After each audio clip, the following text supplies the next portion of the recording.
up, y'all? Welcome back. So today I spent all morning like getting myself together so that I could film a couple of videos. I could only film the beginning portion of them because they are going to be kind of like week-long processes or weeks-long processes. So it's going to take me longer than today to film it, but I got the intro done and I got like the first steps done for each video. So it's been productive so far. But then I also wanted to go to the movies today because y'all know I got my little season pass for Alamo and I want to just use it.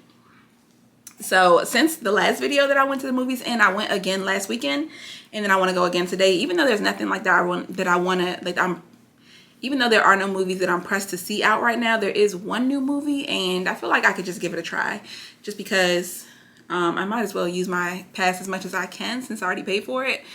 So yeah, I'm thinking about going to the movies. I also kind of need to do some writing. I know I've been getting like comments saying keep us updated on the book and let us know when it comes out, but I promise y'all the book, there are no updates. Right now there aren't really that many updates. Like I am still in the writing process. I'm down to pretty much the last chapter.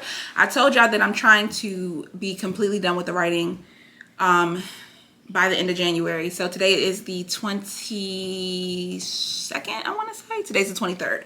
So I have another week to get that last chapter done.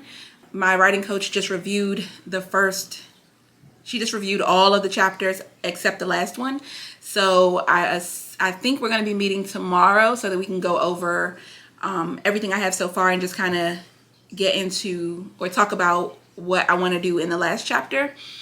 So that's kind of where I am and where the book is. But at the end of January, once I'm completely done with everything, then the task is going to be to hand it off to editing.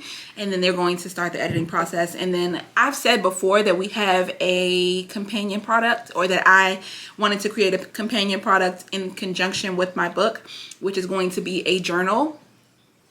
Because my book is kind of rooted in personal development and trying to help mothers to figure out what direction they want to go with in their lives, because a lot of us unfortunately lose our identity in motherhood, and it's all about trying to help you get back to who you want to be and decide who you want to be and craft a vision for your life and create goals and come up with tactics for helping you reach that.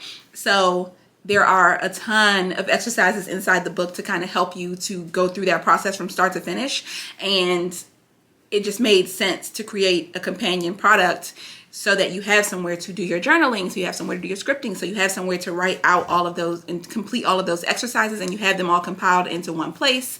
So it just made sense. So that is the next step once we actually go into editing, for me and my writing coach to kind of work on bringing that journal idea to fruition. So we've already kind of started the process. We have the first chapter.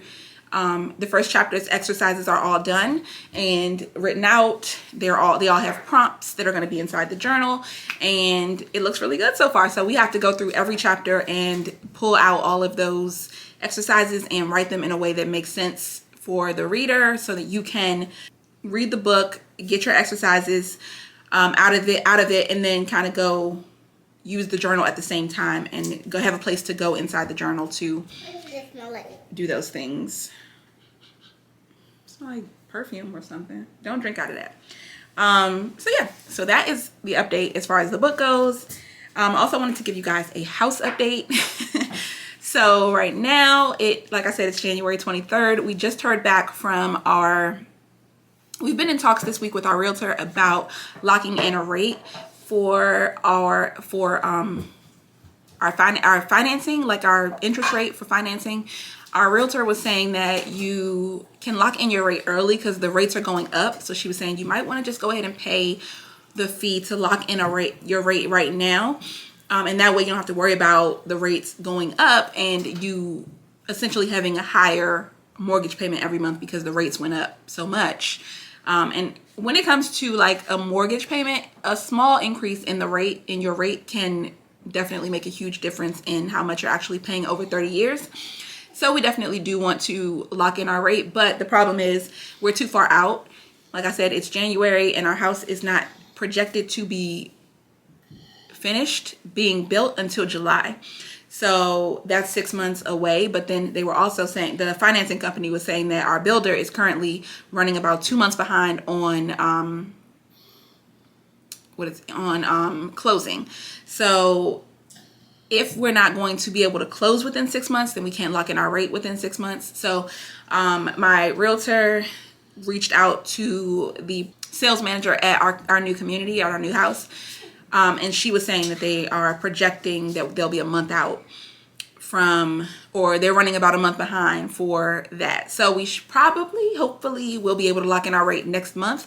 And that'll put us at the 6 month mark. So yeah, that's pretty much the only updates that I have so far.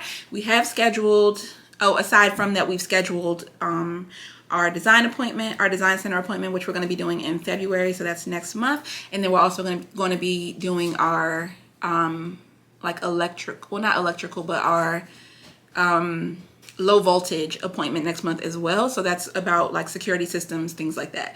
So that is everything that I have as far as the house goes. There's not really, everything in my life right now is pretty much hurry up and wait. Like, it's just like there's a task that needs to be done, but you just need to wait kind of for the next phase.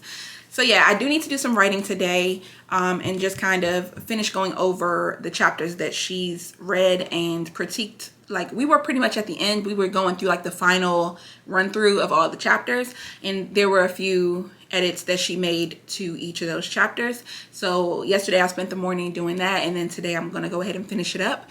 But I think I might go ahead and go in the direction of the movies and then sit inside of Wegmans and do that process, and then just wait for my movie to start.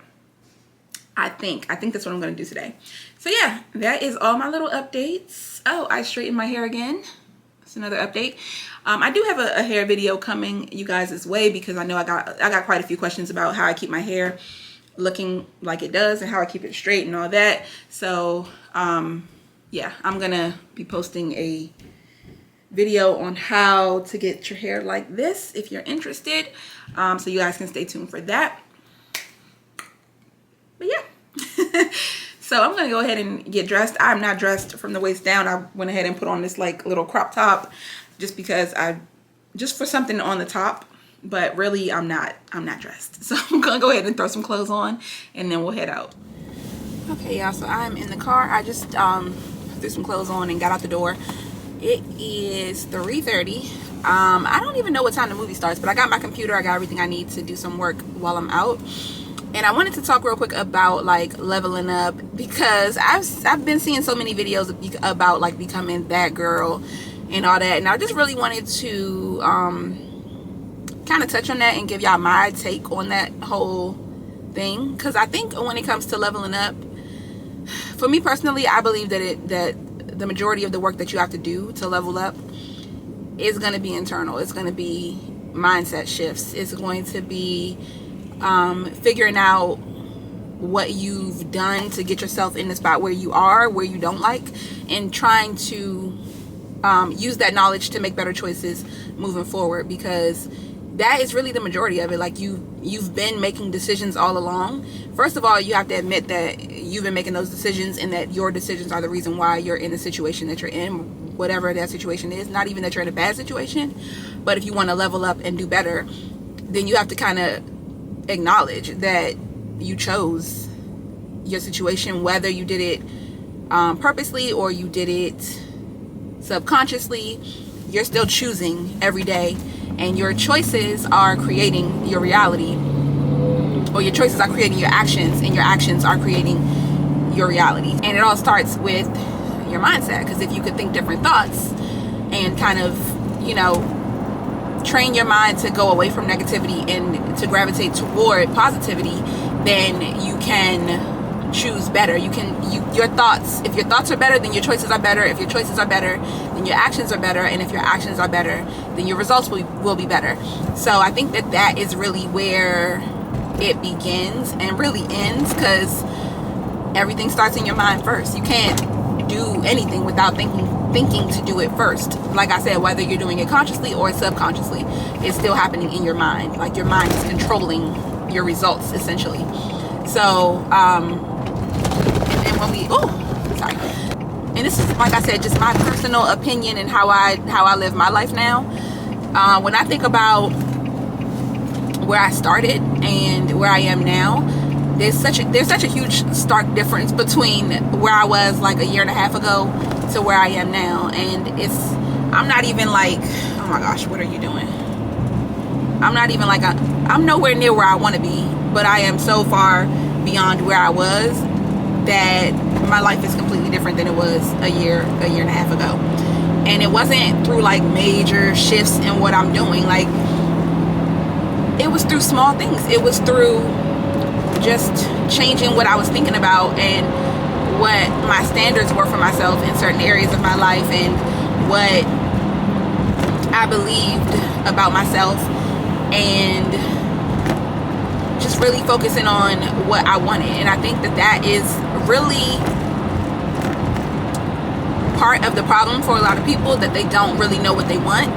And that's another reason why, or that is the main reason why I wrote that book, is because people don't know what they want. Like, first of all, when we're talking about motherhood and how easy it is to lose yourself in motherhood, I think that by the time you realize that you've lost yourself, it's really hard to identify what you lost. Like, you're not the same person anymore as you were when you started that journey.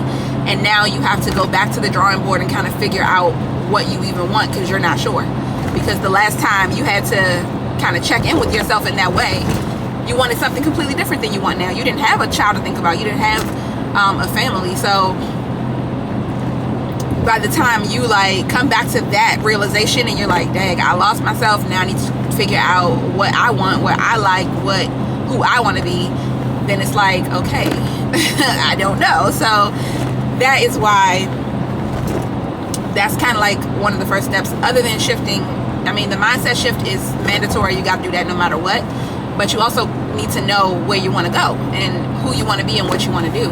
And that is super important as well. And I think that just starts with figuring out where you can be of service and how you can help somebody, how you can help other people, and what you love and what you are good at. And like, just kind of a combination of all of those things is what I believe, and how I believe you figure out what direction you're going to take, what direction you're going to go in to kind of get back to yourself. But like I said, there's a bunch of exercises that you can do to kind of get yourself closer to where you want to be. For me, that looked like some reflection, like some serious self-reflection about the kind of person that I wanted to be, like on a spiritual level. And it's not even religion. For me, it's just spiritual. Like, who do I want to be? What is okay and what's not okay for me to do? What's okay and what's not okay for me to be saying? What is, what, it goes back to standards. What are my standards for myself? What kind of person do I want to be? Like, beyond being a mother, what kind of person do I want to be? Am I a kind person? Like, do I have basic decency? Do I show that in my actions? Like, that is, to me, that's really, really, really important. Like, I am a person of integrity, and I think that is like huge. I think that goes a huge way in how you feel about yourself, because when you can stand on being a person who has integrity and who is honest and who tries their best to do the right thing, or what they believe to be the right thing, then I think that it's a lot easier to decide what you should and shouldn't do when you know who you are on that like spiritual level. So like, I believe in karma, so certain things I'm just not gonna do. Like, we talked about this before, like when it comes to like, if I walk out of the store with something that I didn't pay for and I know that I didn't pay for it and I'm still in the parking lot, I'm gonna go back in and either return it or pay for it. It's just certain stuff that I won't do, and certain lines that I won't cross, because I understand that what goes around comes around, and you reap what you sow.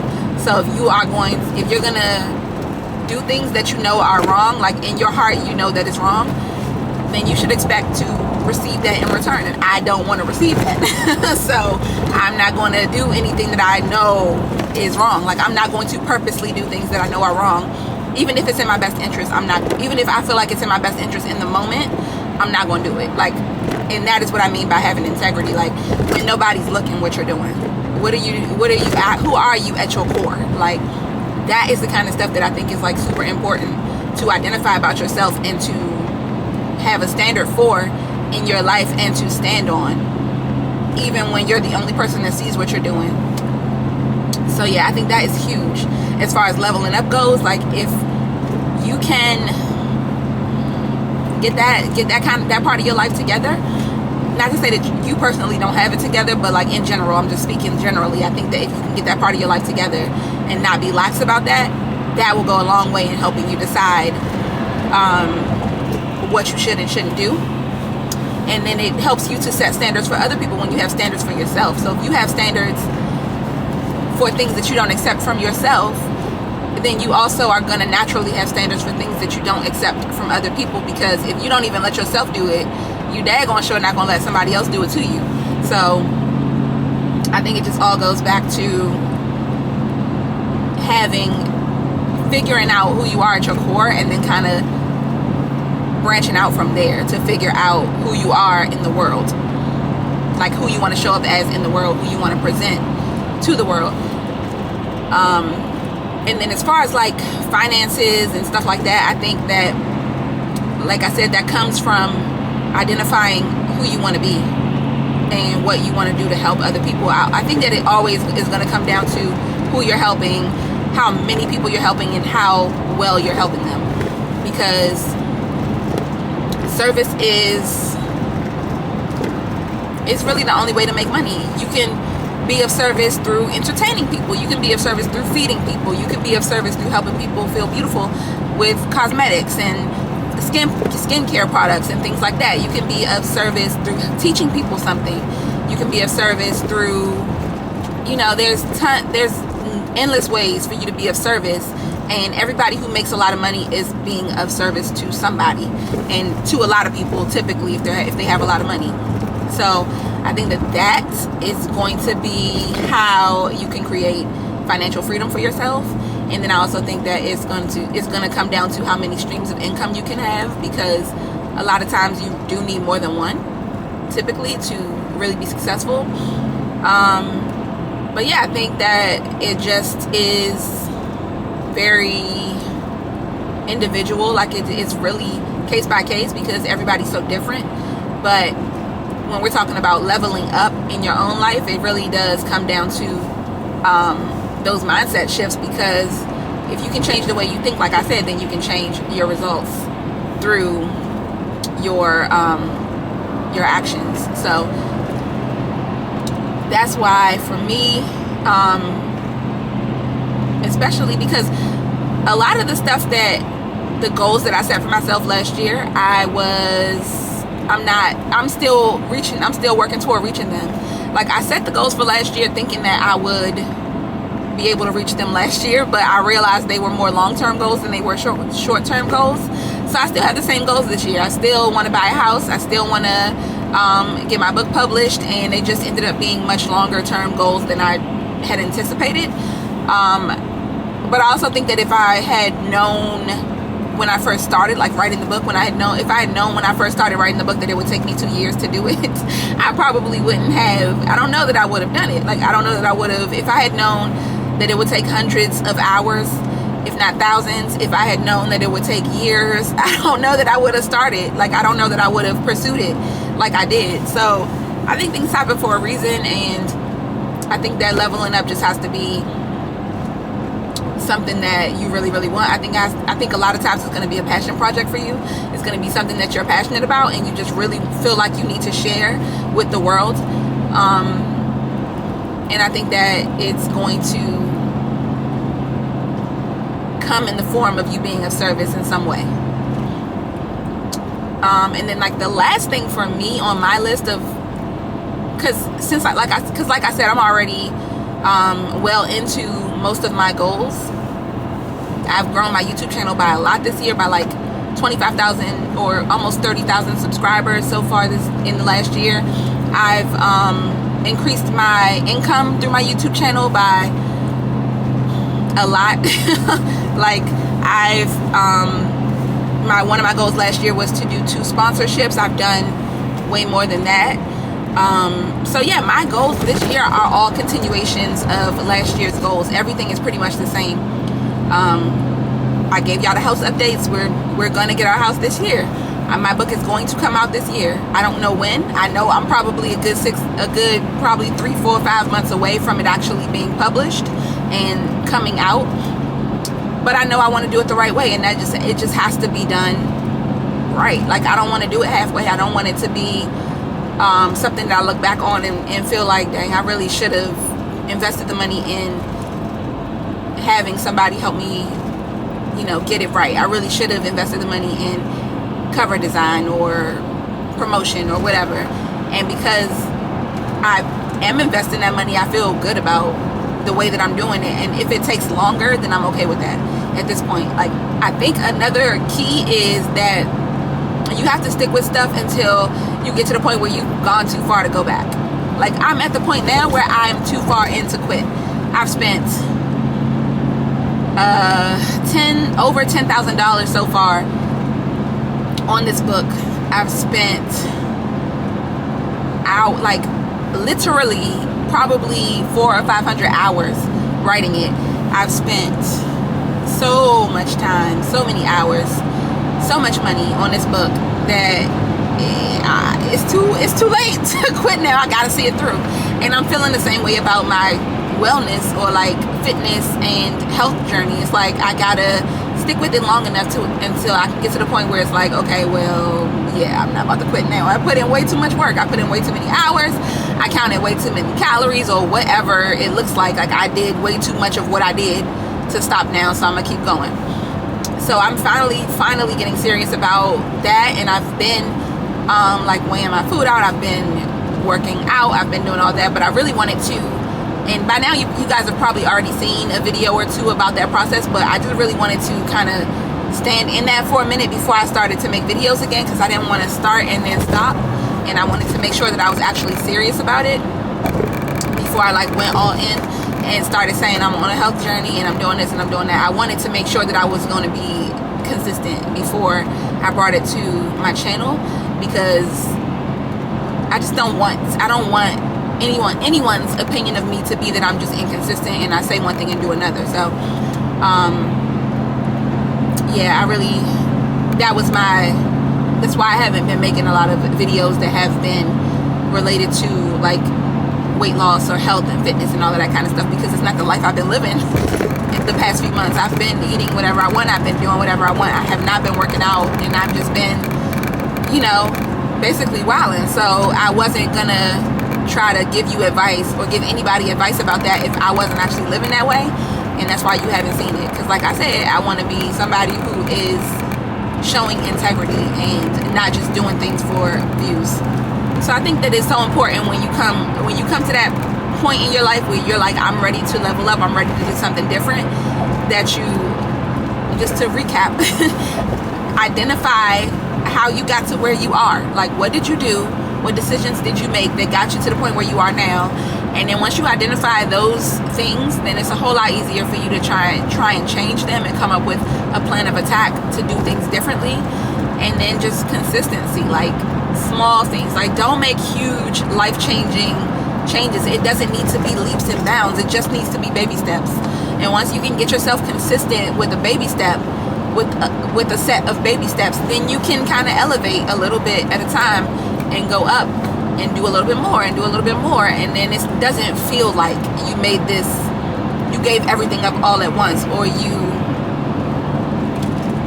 just doesn't feel like you put the world on your shoulders all in one day.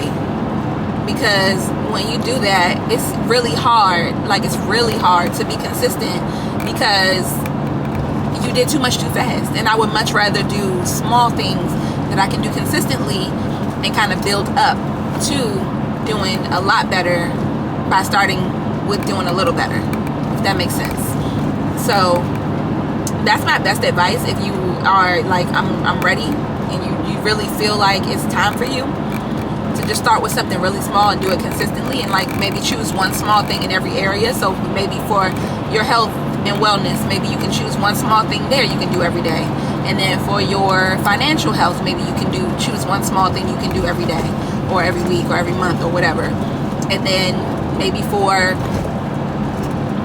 if you want to start something new, maybe you can choose one small thing to do in that area. Like one small baby step in every area of something that you want to change, something that you can do consistently, something you can do every day or every week, and that you can actually stick with, I think is the best plan of attack. Because like I said in the beginning of when I started writing this book, y'all, I started writing 45 minutes a day and that was it. No, I actually started by writing 30 minutes a day.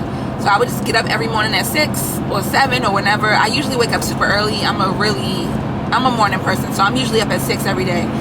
And that's way before my kids get up, so that gives me time to focus on myself. So I would get up at 6, I would come downstairs, and this is before I even had a laptop, I would go downstairs on the computer in my dining room, and I would just sit there and write for 30 minutes. I would set a timer on my phone, write for 30 minutes every day. And then eventually it went up to 45 minutes, so I would write for 45 minutes every morning. And before I knew it, I had 13 chapters. And that is when I started making more money on my YouTube channel, like to the point where I could support myself, I could support my book financially and get some help. Because there were things about writing a book that I had no idea about, and I realized that when I got to the point where I thought I was done writing and I was ready to start working on the publishing part of the self-publishing part of it. I went on YouTube, I started doing research, and I was like, oh yeah, no. Like, you're not gonna be able to do this by yourself. This is gonna take you years to do it by yourself. And then I started researching companies that I could use to help me self-publish my book.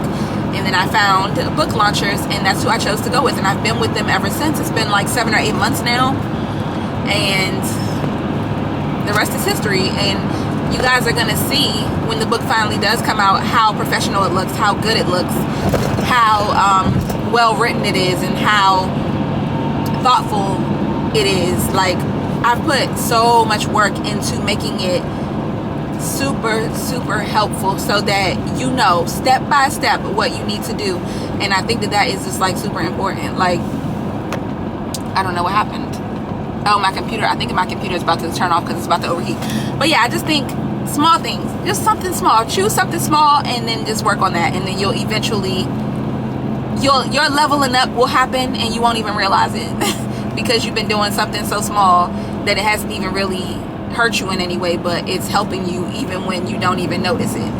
Like, I think that's the best way I can put it. Like, it just happens when you are consistent, and when you do the things that you know you need to do, it happens, and you don't even realize that it's happening until you look back and realize, oh, I'm way further along than I was when I started.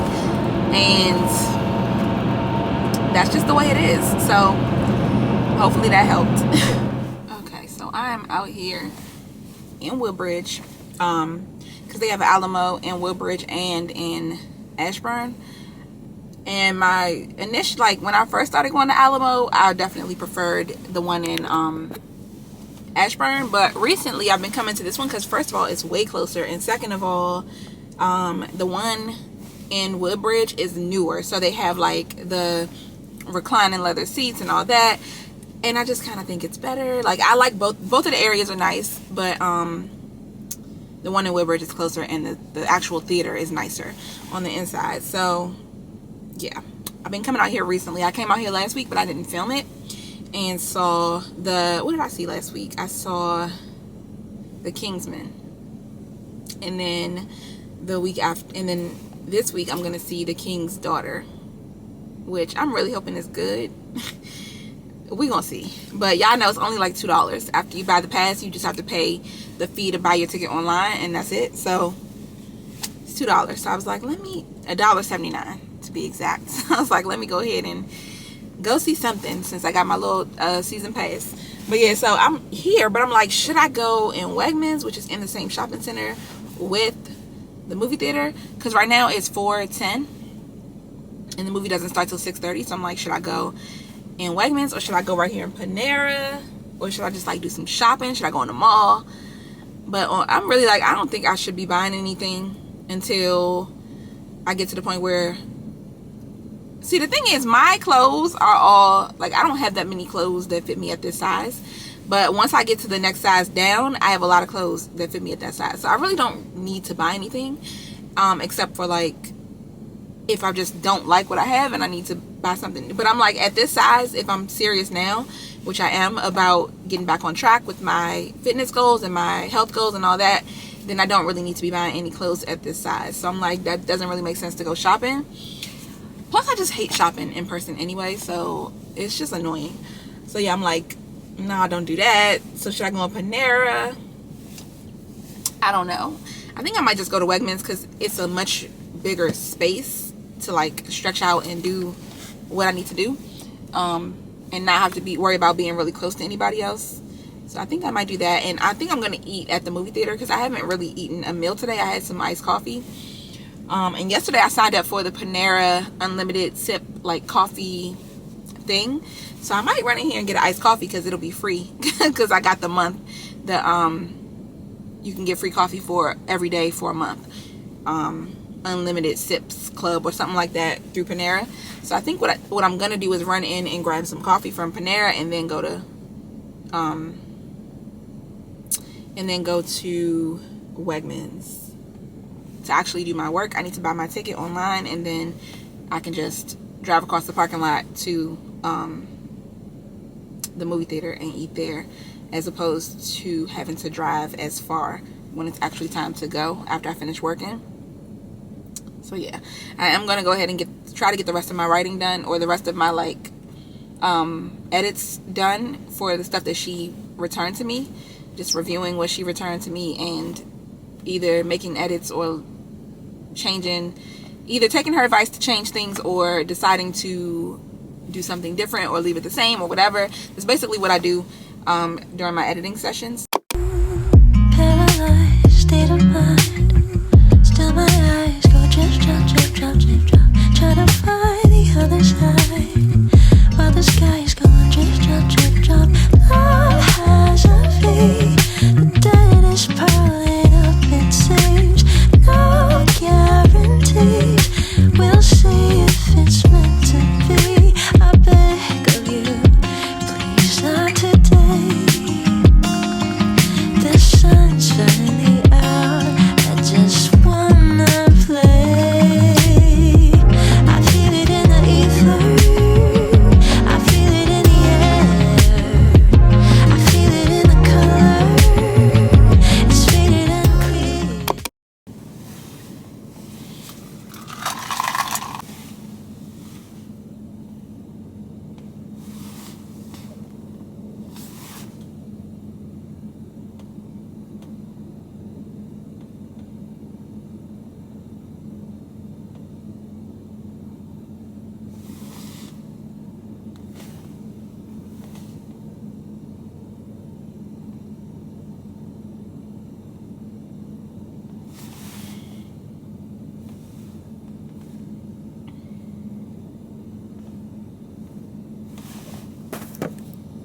Just have basic iced coffee. Really nothing special. I didn't add like any. You can add. I just put the sugar cane syrup and what is it? Half and half. They don't have like flavor creamers or anything like that. You can add caramel and you can add chocolate if you want to. But I think those are like the only add-ins that you can do at Panera. But they do have other kinds of coffee, like cold brews and stuff like that, that you can order, as opposed to just a normal iced coffee. But yesterday when I came to Panera, I got an iced coffee with caramel, and that was okay, but the caramel didn't actually like melt inside of it. So I just ended up basically drinking the caramel at the end and kind of like moving the straw up and down so I could get coffee without caramel and then coffee with some caramels. It wasn't bad. It just wasn't like incorporated. It was just kind of floating at the bottom. So yeah, but I got my iced coffee. Now we can go ahead and head to Wegmans. Just spilled some on myself in true Danielle fashion, because I can never seem to eat or drink anything without spilling it.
just finished in Wegmans. I'm about to head to the movie theater now. It's 6:07.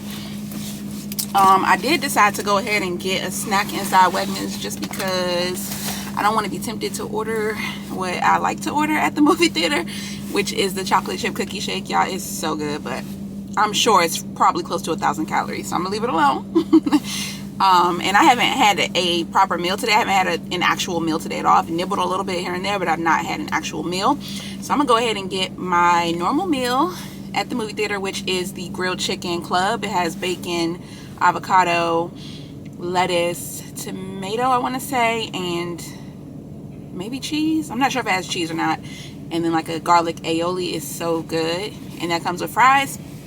I'm just gonna drink water, and then I went ahead and got a little snack, like I said, so that if I want something sweet I can have something, but it's not like, you know, going crazy. So I got this coconut almond one bar. I've never tried this brand before, so we will see if it's good. I'll let y'all know if it is. It's 240 calories and 20 grams of protein, 1 gram of sugar. So yeah, go ahead and put that in my purse.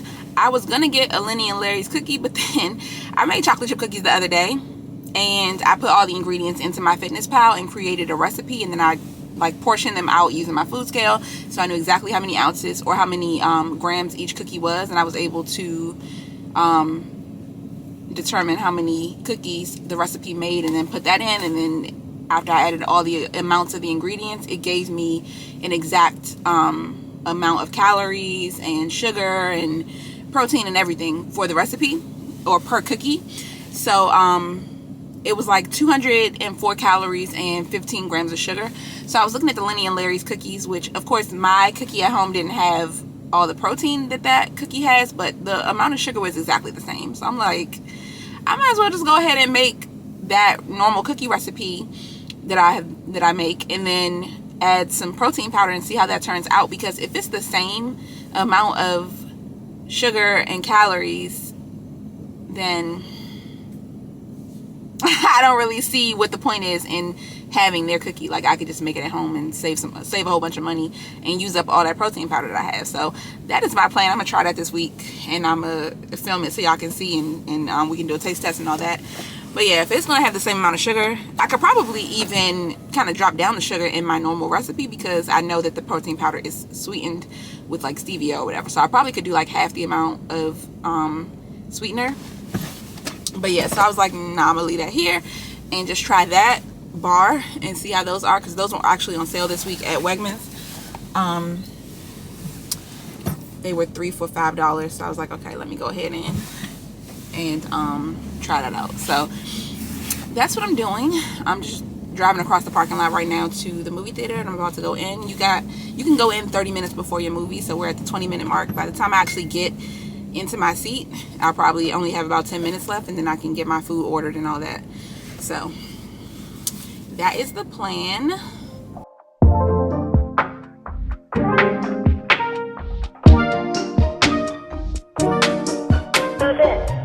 I've been dreaming about you. Wish I knew what you were up to. Wish I can hit you up just to say I'ma set up a TV, and I like you to be with me. We could laugh about nothing at all. I'ma set up a TV, and I like you to be with me. We could laugh about nothing at all. Truth is, I just wanna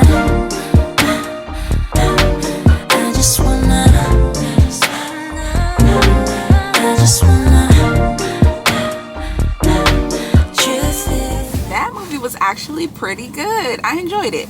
I would definitely recommend it if you just want something to do, or you enjoy like going to the movies and that's like a pastime of yours, or if you like love stories, if you like things that are set in old times. It was a good story. It was a good The acting was really good. I enjoyed it. I liked it. So yeah, I would recommend it. I thought it was good. And then I also tried that bar in there. And that I would not necessarily recommend. Not that flavor anyway. The texture was amazing. It had a really, really good soft texture, like a soft cookie. But the flavor of that particular bar that I got, it was like that artificial coconut flavor, and it definitely had an aftertaste, like a almost soapy aftertaste. The chocolate coating on the outside was good, and like really, like, it melted like normal chocolate. It tasted like normal chocolate. That part was really good. But the what was on the inside, the coconut, the coconut, it had real almonds. It had what tasted like real chocolate, but the inside where it had that coconut flavor, I don't know. that part just wasn't hitting. So I would not get that flavor again, but I would definitely try different flavors of that brand of protein bars. I thought that the texture was really, really good. And I ate the whole thing, even though it wasn't nasty. It just wasn't like, it was the fact that it was coconut, but there was no actual coconut in it. So I guess it had coconut extract or some kind of artificial coconut flavor. And that was what was making it taste weird. Because if you're expecting coconut and you get artificial, it's like, it doesn't taste the same as normal coconut, as you know. So yeah, I would recommend that brand of bars, but I don't know that I would recommend that flavor. I would not buy that flavor again. And I'm somebody who loves coconut, so I want like real coconut flavor, or at least it to taste as close to real coconut flavor as possible, and I wasn't getting that with that bar. So yeah, I'm about to head home. It is 8:18. I'm about to go home and get in the bed.